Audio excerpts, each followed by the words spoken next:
Okay, so release is right around the corner, and I think it's time I tell you about the build I loved using the most on the Trickster.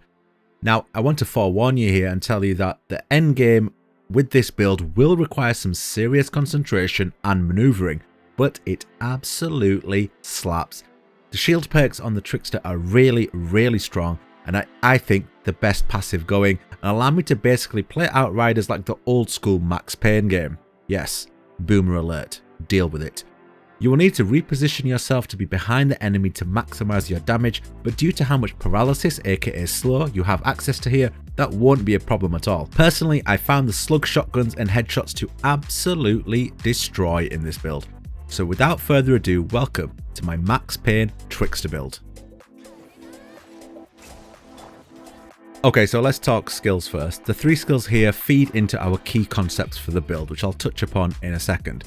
We have Twisted Rounds, which gives you a huge buff to weapon damage when active. I was 3-shotting the captain in the demo with this one with a slug shotty. It is incredibly powerful. Secondly, we have Slow Trap. We will be using Slow Trap for 2 reasons. One, because it's an incredible large AoE slow that provides you a safe zone should you get in trouble. And secondly, because it has a ridiculously broken mod for it called Thunderdome, which I still cannot believe is a tier 1 mod. You get full shield at the end of the skill, and if you remember, you're going to be in a big slow, so you're going to be very safe, you're going to be in this slow, and when it ends, you're going to get full shields. We take the skill as it allows you to use a full clip, or even 2, of Twisted Rounds really safely from behind the enemy. We will talk more about the synergy of that in a second. Lastly, we have Hunt the Prey. This allows you to get behind the enemy for that juicy bonus damage that your skill tree provides. Quickly, let's touch on mods. Now, we have yet to discover all the mods, but these are the ones readily available that help this build be a lot more fun and a lot stronger. As I said before, Thunderdome is a must. Yes, welcome to the Thunderdome. I've said it already, but basically this mod, full shields, complete safety, must pick.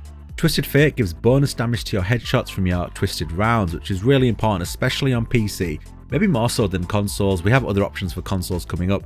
On PC, where headshots are basically going to be something happening all the time, I would highly recommend Twisted Fate. Additional mag for console users is also a great option. It gives you double the amount of time on your anomaly rounds. Even on PC, I'd highly recommend additional mag for your Twisted Rounds. Finally, we have Radiation Jump. Using Hunt the Prey applies vulnerable to the enemy, increasing the damage you give by 25%. This is great against tankier enemies, and I recommend having a piece of gear with this on it should you be up against a mini boss or a boss. Otherwise, for your standard adds, I would recommend Time Blast, which allows you to teleport and apply a 5-meter slow around you where you teleport. So again, this synergizes really well with your other skills. You can use Hunt the Prey when your other slows are on cooldown, get behind the enemy, which will apply a slow, and on top of that, you get the bonus damage from behind, which your skill tree provides. Okay, so the key concepts here are get shields up quickly, number 1. We're going to be basically a fortified full metal cannon. Number 2, slow everything allow you that allows us to hit headshots as often as possible and play from relative safety. Thirdly, use anomaly bullets from behind the enemy to melt everything Max PAYNE style. This build is very gun centric, so if you love your guns going brrr, then let's get to the skill tree. Okay, so let's break down the Trickster skill tree. So we're going to be going top tree here, and this is going to be a heavily weapon damage focused build with a lot of weapon damage buffs coming from your skill cooldowns. So starting off with some minors, then we call the small one minors and the big one majors. We are going weapon damage, minor, reload time minor, and that's because we're going to be going shotguns. Now, if you choose to do something a bit different, maybe you can skip this and maybe switch to armor piercing, but reload time is going to be important, especially if you're slowing everything, you're doubling down on the advantage you have from your slow. So we're going to go reload time because that dead time when you reload is downtime for your DPS, which is going to be very important for you because you are in the firing line. Going weapon damage again and going down to the next minor is more weapon damage at close range. Let's go to the first major here, which is Shotgun Master. Speaks for itself. Increased drop rates of shotguns, which will be more chances to get better mods for shotguns, and increased weapon damage for shotguns. Moving forward to the next minor, we're going for the crit damage to the head. As I said, headshots are important. Now, if you're on console, you may consider the skill cooldown on movement. I'd personally recommend training yourself to hit a few more headshots and go for the 20% crit damage. Following on to the next minor is more weapon damage, and then we've got 2 big majors that branch off this weapon damage. Okay, so the first one is Disruptive Firepower. Activating a deception skill increases weapon damage by 50%. That's a huge increase in damage. So what is your deception skill? Let's scroll down here, and the link to this website is below, by the way. Your deception skill here is your slow trap. So let's go back again. Activated deception skill increases weapon damage by 50%. So think about this. You activate your slow trap. Everything's slowed. You get a 50% weapon damage buff. You start going to work on the enemies.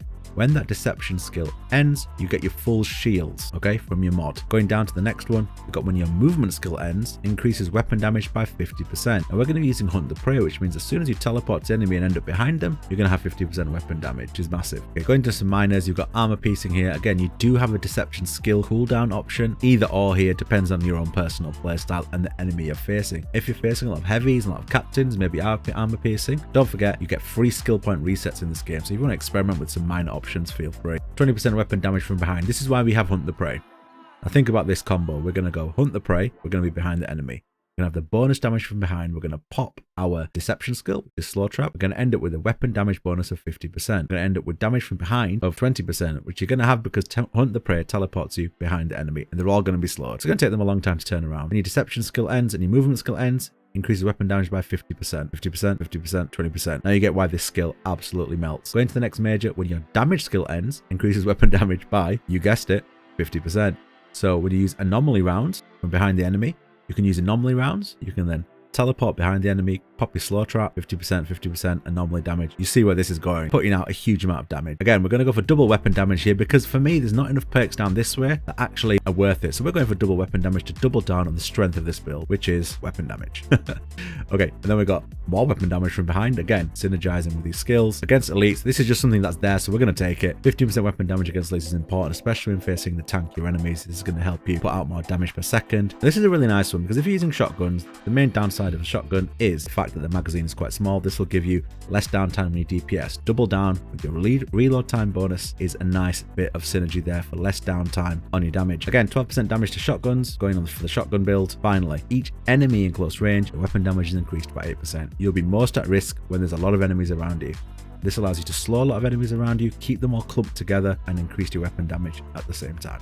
Okay, so I hope that's helped you a lot if you're looking to build a Trickster on release. This is a really fun, gun-focused, AoE slow weapon damage build, and honestly, I felt indestructible with this build. It is really fun to play, and you just feel so strong. The power fantasy on this build is absolutely brilliant. I'll leave it at that. I don't want the video to drag on too long. It's already gone a bit longer than I would have wanted it to, but thank you very much for watching. Please, if you want to help me out, hit a like and a subscribe. It really, really helps. Enjoy the game. It is out 1.5 hours from now. Cannot wait. Take care.